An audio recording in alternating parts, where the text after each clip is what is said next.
बिस्मिल्लाहिर्रहमानिर्रहीम, अस्सलाम वालेकुम। आप अंदाजा कर लें कि जब से यमन ने हमले शुरू किए हैं, अमेरिका इसराइल पागल हो चुका है कि कौन सी ऐसी ताकत है जो यमन को एक्यूरेट इंटेलिजेंस मालूमात दे रही है। वीडियो से लेकर तमाम इलेक्ट्रॉनिक इंटेलिजेंस मालूमात बराह रास्त जा रही हैं। किसको पता है कि हमारा कौन सा शिप आ रहा है, कहां से आ रहा है, कितने बजे आ रहा है, कब हमला करना है। और अजीब बात यह है, जो मिसाइल मारते हैं वो तबाह हो जाता है, यानी शिप तबाह हो जाता है। किसी तरह कोई बचत नहीं हो रही। वो पागल हो गए। अब उनको एक सुराग मिला है, और वो सुराग मिला है, ईरान का एक शिप मौजूद है और वो अमेरिका को उसकी भिनक पड़ गई है, यानी अमेरिका ने उसको ट्रेस किया है।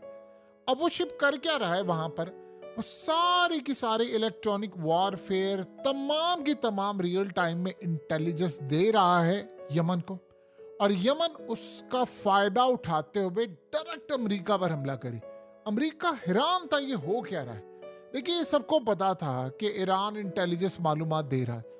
अब अमेरिका ने काम क्या किया है? अमेरिका ने काम ये किया है कि पेंटागन में एक हुई है मीटिंग, उसमें वो फैसला हुआ है कि हमने इस शिप को तबाह करना है। ईरान ने वार्निंग जारी कर दी है कि अगर हमारे इस शिप को, जो कि मिलिट्री के लिए इस्तेमाल होता है, अगर हमारे शिप को आपका मिसाइल लगा तो ये जंग होगी और डायरेक्ट ईरान पर हमला तस्वुर होगा, और उसके बाद ऐलान जंग होगा। फिर अमेरिका की तमाम मिलिट्री बेसिस मिसाइलों से दाग दी जाएंगी। फिर ये परवाह नहीं की जाएगी कि किस मुल्क में है, कहां पर है, कोई हमला कर रहा है, कोई साथ दे रहा है, किसी मुल्क से हमला हो रहा है कि नहीं। ईरान ने मिडिल ईस्ट के तमाम कंट्रीज को बाजिया कर दी।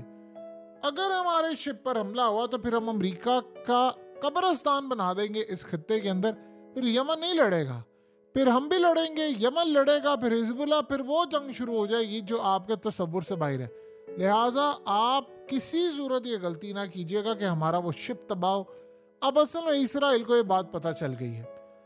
अब सोचे इसराइल क्या कर रहा है। इसराइल ने कहा है अमेरिका को, तुम ये शिप उड़ा दो। उन्होंने कहा कि अगर हमने ये शिप उड़ा दिया तो वो जंग शुरू हो जाएगी कि हमारा इस खत्ते में जीना हराम हो जाएगा, हम रह नहीं पाएंगे। फिर तुम्हारी मदद तो दूर की बात है, हम अपने आप को बचा लें यही काफ़ी होगा, और हमारे लिए ये जंग तबाह कुन साबित होगी। लिहाजा हम ये काम नहीं कर सकते। अब इसराइल इतना प्रेशर उन पर डाल रहा है कि आप ये हमला करे और ये सारी सूरत हाल पैदा हो, जबकि उन्होंने कहा है कि किसी सूरत हम ये काम नहीं कर सकते। अब सोचें कि इसराइल के प्रेशर के ऊपर अमेरिका ने इस खित्ते के अंदर अपनी फोर्स